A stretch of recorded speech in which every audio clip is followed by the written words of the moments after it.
समझदार बेटा। एक बार की बात है, एक बच्चा नदी किनारे बैठकर नदी को बहुत ध्यान से देख रहा था। कुछ वक्त बाद बच्चे के पिता बच्चे के पास आए और बच्चे को देखने लगे। बच्चा अभी भी नदी को बहुत ही ध्यान से देख रहा था। बच्चे के पिता ने बच्चे से सवाल पूछा कि तुम इतने ध्यान से इस नदी को क्यों देख रहे हो? बच्चे ने कहा, पिताजी, इस नदी का पानी कहा जाता है। पिता ये सवाल सुनकर खुश होने लगे कि मेरा बेटा पढ़ने लिखने में इतना होशियार हो गया है कि इतने अच्छे अच्छे सवाल पूछ रहा है। बच्चे ने एक बार फिर से पूछा कि इस नदी का पानी कहा जाता है। पिता ने जवाब दिया, इस नदी का पानी समुद्र में जाता है। ये सुनकर बच्चे ने एक और सवाल पूछा कि अगर इस नदी में हम कोई पत्थर या भारी चीज फेंकेंगे तो क्या वो भी नदी में जाएगी?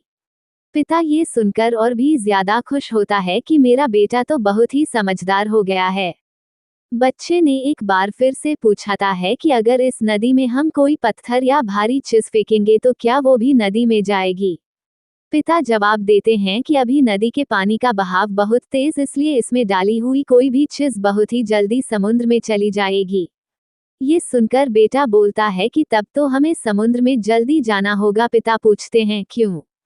तब बेटा जवाब देता है, क्योंकि हमारे घर की, आपकी गाड़ी की चाबी और आपके वॉलेट ये सब नदी में गिर गया है, तो अब तक तो वो सारा सामान समुद्र में पहुंच गया होगा, तब तो हमें समुद्र में जाना होगा। पिता ये सुनकर जोर से चिल्लाते हुए कहते हैं, तुम बेवकूफ के बेवकूफ ही रहोगे।